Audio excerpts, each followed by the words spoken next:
அருமை தமிழர்களே, சிவகுமாரின் அன்பான வணக்கங்கள்.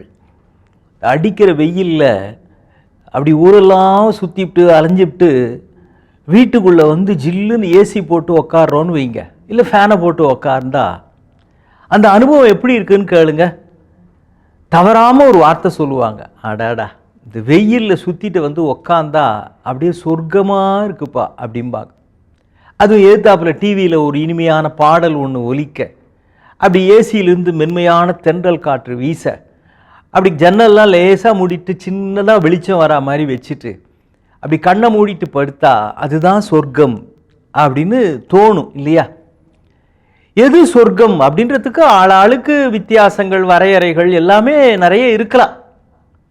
ஆனால் நிஜமாலுமே எது சொர்க்கம் அப்படின்னா, நம்ம ஆளுங்க யாராக இருந்தாலும் அது மேலே இருக்குப்பா, அது எல்லாம் முடிஞ்ச பிறகு நம்மெல்லாம் போக வேண்டிய இடம் அப்படிலாம் சொல்லுவாங்க. இதை மதங்கள் எல்லாமும் சொல்கின்றன.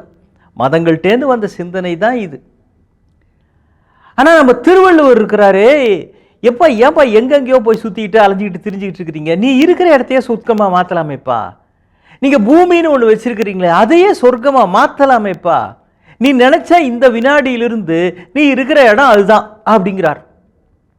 என்னங்க சொல்கிறீங்க அப்படின்ற, ஆமாம்ப்பா அதுக்கு ஒரு அருமையான வழி இருக்குது அப்படின்றது நம்ம பெரியவர் நமக்கு காமிச்சிருக்கிற அற்புதமான வாழ்க்கை தடம்.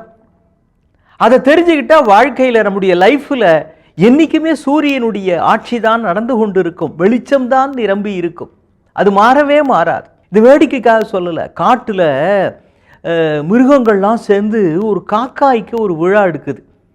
அங்கே இருக்கிற மிருகங்களாம் காக்காய்க்கு விழா எடுக்குது. ஏன்னா ஒரு காக்கா என்ன பண்ணியிருக்குது, பறந்து பறந்து பறந்து போய் சொர்க்கத்தையே பார்த்துருக்குது. சொர்க்கத்தையே அது பார்த்துட்டு திரும்ப அங்கேருந்து இங்கே பூமிக்கு வந்து காட்டில் இருக்கிற மிருகங்கள்ட்டெல்லாம் சொன்ன உடனே அதுவெல்லாம் அப்படியே சிலுத்து போச்சு. அடடா அண்ணே, காக்கா அண்ணே, நீங்கள் பண்ணது பெரிய சாதனண்ணே. பொதுவாக அது மனுஷங்க தான் போயிட்டு வர இடம் அப்படிம்பாங்க, நம்மளாம் நினச்சே பார்க்க முடியாது. நமக்குலாம் இந்த காடு தானே சொர்க்கம், அத்தையும் இந்த மனுஷ பயலுக வந்து இப்போ அழிச்சுக்கிட்டு இருக்கிறானுங்க. ஆனால் நீங்கள் நிஜமாலுமே அங்கே போயிட்டு வந்தீங்களே, அச்சீவ்மெண்ட்டுன்னே அப்படின்னு பக்கத்தில் ஒரு கழுதை ஒன்று சொல்லுது.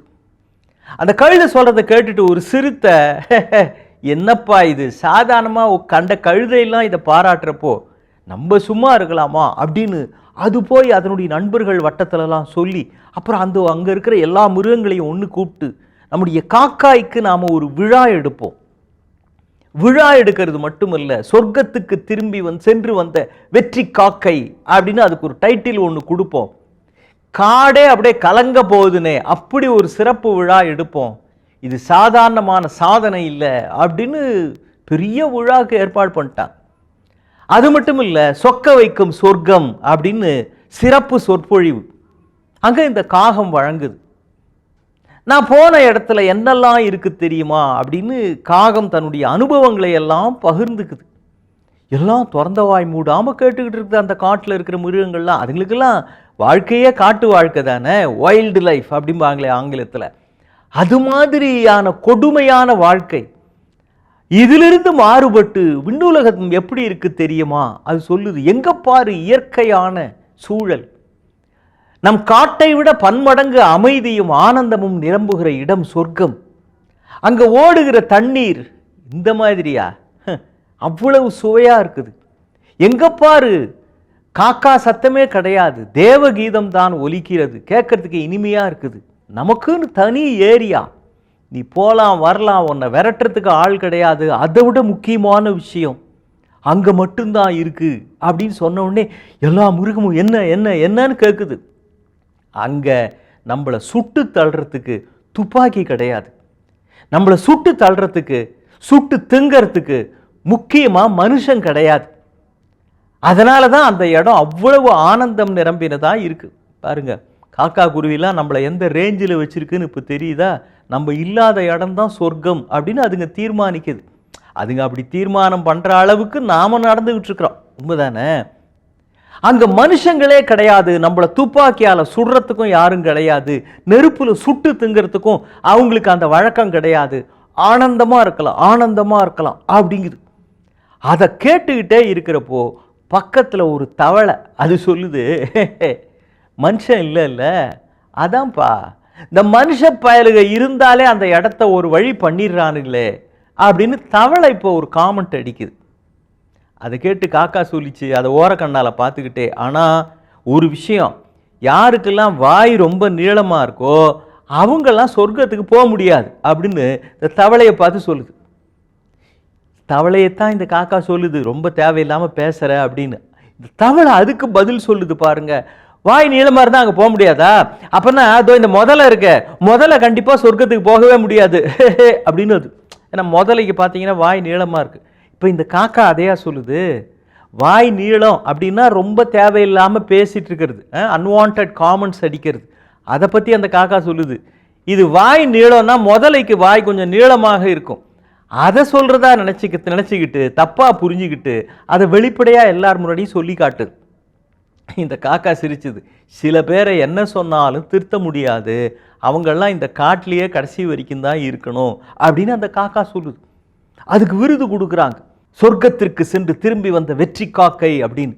ஆனால் கடைசி வரையில் அந்த தவளை தான் சொல்ல வந்த விஷயத்தை நினைத்த பொழுதெல்லாம் சொல்லிக்கொண்டே இருந்த காரணத்தினால் மற்றையெல்லாம் சொர்க்கத்திற்கு சென்றன, தவளைகள் செல்லவில்லை அப்படின்னு அந்த கதை முடியுது.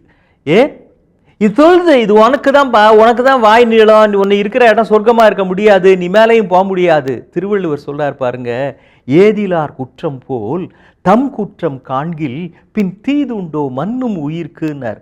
அதுக்கு வாய் நீளம், இதுக்கு வாய் நீளம், அவங்கள தவிர சரியில்லை, இவங்க சரியில்லைன்னு மற்றவங்களை சொல்லிட்டு இருக்காத.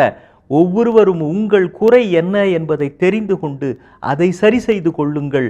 அப்படி செய்து கொண்டால் இந்த உலகத்தில் துன்பமே இல்லை, எந்நாளும் இன்பம்தான் என்று வள்ளுவன் நமக்கு தவளை சொன்னது மாதிரி கரடியாக கத்திக்கொண்டிருக்கின்றான்.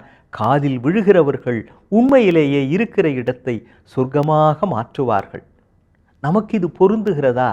கொஞ்சம் சிந்திப்போமா? மீண்டும் நாளை சந்திப்போம். வணக்கம்.